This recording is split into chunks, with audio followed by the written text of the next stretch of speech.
Marketing add సిబ్బందికి department ద్వారా జీతాలు చెల్లించాలని, వెంటనే వేతనాలు పెంచాలని సిఐటియు రాష్ట్ర కమిటీ ప్రభుత్వాన్ని డిమాండ్ చేసింది.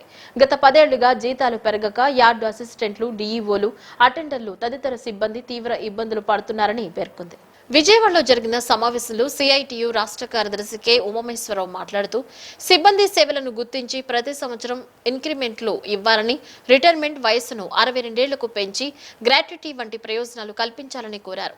సిబ్బంది సమస్యల పరిష్కారానికి ఏప్రిల్ 26న విజయవాడలో రాష్ట్ర సదస్సు నిర్వహించాలని, అందరూ భారీగా పాల్గొనాలని పిలుపునిచ్చారు. ఆంధ్రప్రదేశ్ రాష్ట్రంలో మార్కెటింగ్ యార్డుల్లోనూ కమిటీల్లో పనిచేస్తున్న యార్డ్ అసిస్టెంట్లు, వాచ్మెన్లు, అటెండర్లు, కంప్యూటర్ ఆపరేటర్లు, సుభాగులు, వివిధ రకాల కేటగిరీల్లో పనిచేస్తున్నటువంటి వర్కర్స్ ఏజెన్సీల ద్వారా కాకుండా ప్రభుత్వమే డిపార్ట్మెంట్ ద్వారానే జీతాలు చెల్లించాలని ఈరోజు వేలాది మంది ఉద్యోగులు ప్రభుత్వానికి కోరుతా ఉన్నారు. రిటైర్మెంట్ వయసు అందరితో పాటు మాకు కూడా 62 ఏళ్ళకి పెంచాలని కోరుతా ఉన్నారు. 60 ఏళ్ళు వచ్చిన తర్వాత రిటైర్మెంట్ చేస్తున్నారు. ఒక్క నయా పైసా కూడా బెనిఫిట్స్ కింద ఇవ్వట్లేదు. బెనిఫిట్స్ ఇవ్వాలని, గ్రాట్యుటీ చట్టాన్ని అమలు చేయాలని, ఈ సమస్యల పరిష్కారం కోసం రాబోయే రోజుల్లో సిఐటి ఇచ్చే పిలుపుల్లో, కార్యక్రమాల్లో మార్కెటింగ్ యార్డులో పనిచేసే సిబ్బంది అందరూ కూడా పాల్గొని జయప్రదం చేయాలని విజ్ఞప్తి చేస్తా ఉన్నాం. మార్కెటింగ్ యార్డు సిబ్బంది న్యాయమైన డిమాండ్లు ఏవైతే ఉన్నాయో ఆ డిమాండ్ల పరిష్కారం కోసం భవిష్యత్తులో సిఐటియు అన్ని రకాలుగా తోడ్పాటునిస్తుంది. ఏ ఒక్కరికి ఏ ఇబ్బంది వచ్చినా ఆ ఇబ్బందిలో భుజం కాసి మార్కెటింగ్ యార్డ్ సిబ్బందికి తోడుగా ఉంటుందని ఈ సందర్భంగా తెలియజేస్తున్నాం. రకరకాల ఆలోచనలతో, రకరకాల భ్రమలతో ఇప్పటిదాకా మార్కెటింగ్ యార్డ్ సిబ్బంది ఉన్నారు. 10 ఏళ్లుగా అనేక అనుభవాలు చూశారు. ప్రభుత్వాలు పదే మోసం చేస్తూ ఉన్నాయి. ఎవరు అధికారంలోకి వచ్చినా పర్మనెంట్ చేస్తారని చెప్పేసి నమ్మారు.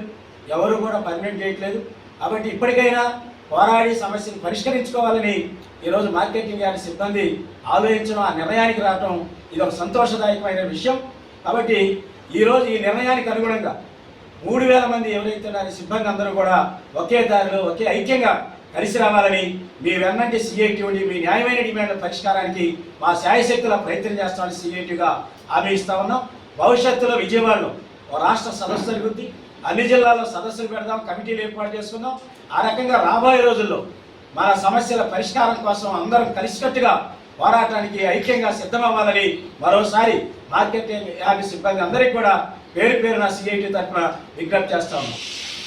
తిరువూరులో టీడీపీలో కలకలం రేగింది. రాష్ట్ర organic products certification authority chairman సేవల దేవదత్ తన హాస్పిటల్ సిబ్బందితో మాట్లాడిన ఆడియో సోషల్ మీడియాలో వైరల్ అవుతుంది. సిబ్బందికి రావాల్సిన డబ్బులు కొంతకాలం ఆగితే ఇస్తానని, ఈ విషయంపై ఎంపీ కేశినేని శివనాథ్తో కూడా మాట్లాడినట్టు ఆడియోలో వినిపిస్తోంది. ఇదిలా ఉండగా తిరువూరు టీడీపీ కార్యాలయంలో మీడియాతో మాట్లాడిన దేవదత్ ఎమ్మెల్యే కొలిగిపూడి శ్రీనివాసరావు తనపై తప్పుడు ప్రచారం చేస్తున్నారని ఆరోపించారు. ఎంపీకి తాను ఎలాంటి డబ్బులు ఇవ్వలేదని స్పష్టం చేశారు. కావాలని తన ప్రతిష్ట దెబ్బతీయడానికి కుట్ర జరుగుతోందని పేర్కొన్నారు. అంతేకాకుండా అంబేద్కర్ జయంతి రోజున ఆధారాలతో ముందుకు రావాలని ఎమ్మెల్యేకు సవాల్ విసిరారు. కొలిగిపూడి శ్రీనివాసరావు, నీకు ఒకటే చెప్తున్నాను, దేవదత్ అన్న వ్యక్తి తిరువూరు నియోజకవర్గంలో 3 విషయాల్లో నిన్ను ఎదుర్కోవడం జరుగుతూనే ఉంటుంది. ఒకటి, నీ చేతగానితనాన్ని కప్పిపుచ్చుకోవటానికి కులాన్ని అడ్డు పెట్టుకుంటే దేవదత్ అడ్డుకుంటాడు. రెండవది, 3.5 సంవత్సరాలుగా కార్యకర్తలు నేను ఇక్కడ కాపాడుకున్నాను. ఎలక్షన్కు ముందు వారికి ఏదైనా ఇబ్బంది, వాళ్ళ మీదకి దౌర్జన్యంగా వెళ్తే దేవదత్తు అడ్డుకుంటాడు. మూడవది, నీ చేతకాని అసమర్థతనాన్ని కప్పిపుచ్చుకోవడానికి, పార్టీకి డ్యామేజ్ అయ్యే విధంగా సోషల్ మీడియాలో నువ్వు పోస్టులు పెడితే దేవదత్ అన్న వ్యక్తి అడ్డుకుంటాడు. మరి ముఖ్యంగా హెచ్చరిస్తున్నాను, నా వ్యక్తిగత విషయాల్లో, నా వ్యక్తిగత బిజినెస్ విషయాల్లో తలదూర్చి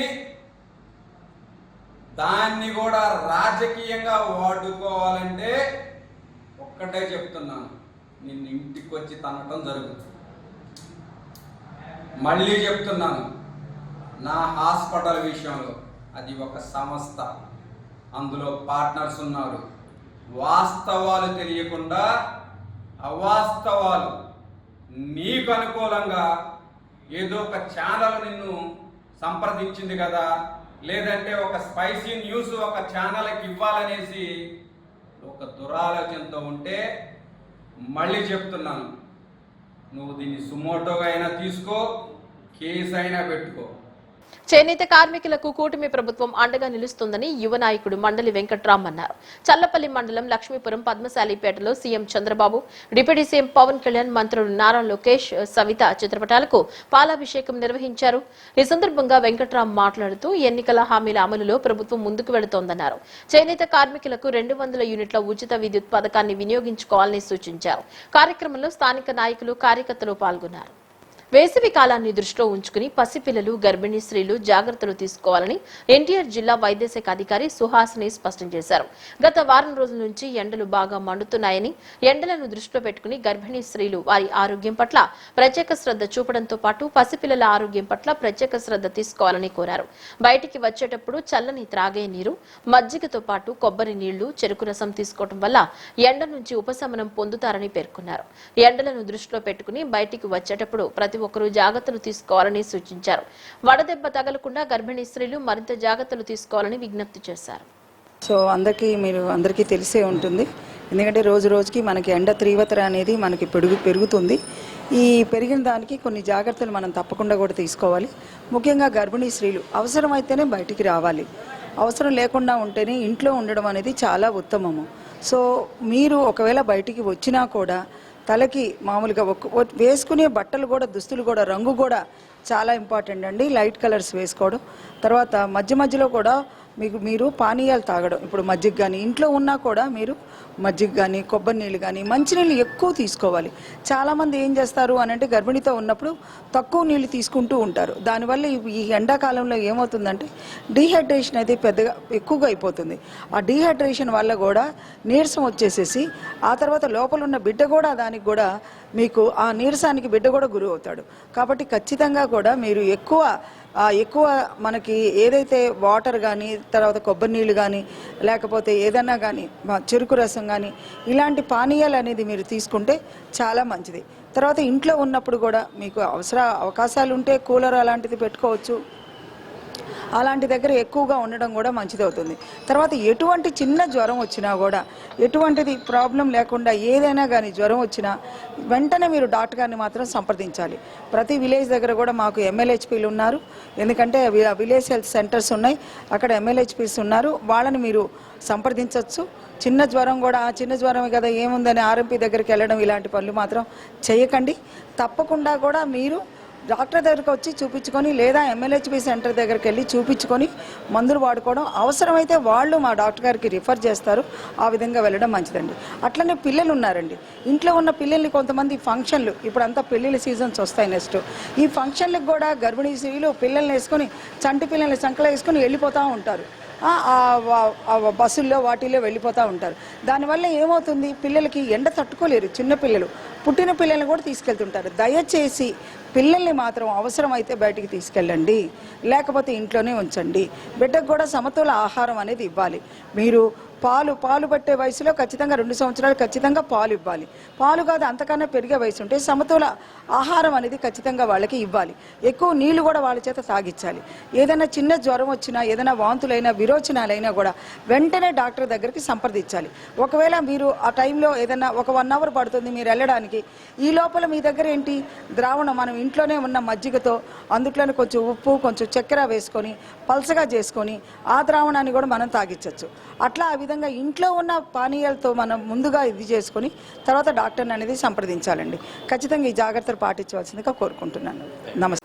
స్థానిక పైపుల్ రోడ్డు సింగనగర్ లో గల ఆదిత్య డిగ్రీ కళాశాల NSS విద్యార్థులు వాహన చోదకులకు, పాదచారులకు శీతల పానీయాన్ని పంపిణీ చేశారు.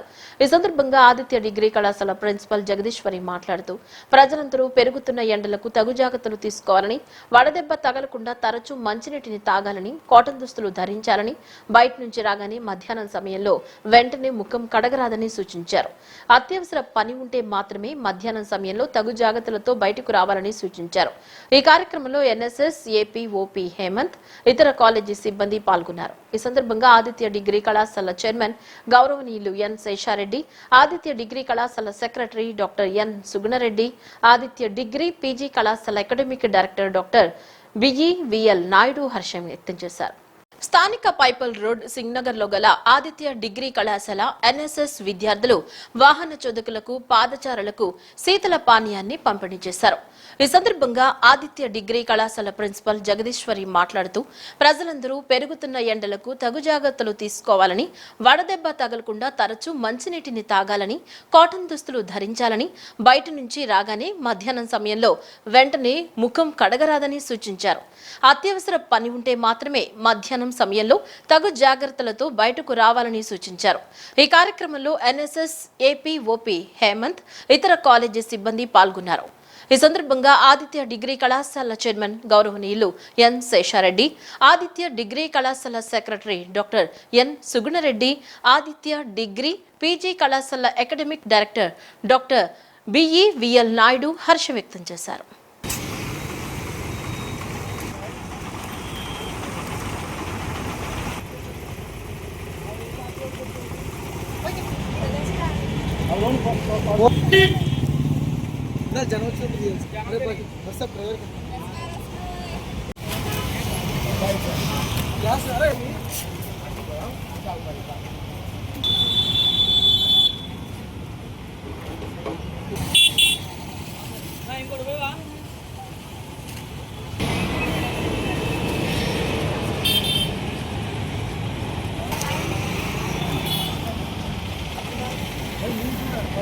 బులెటిన్ ముగించే ముందు హెడ్లైన్స్ మరోసారి.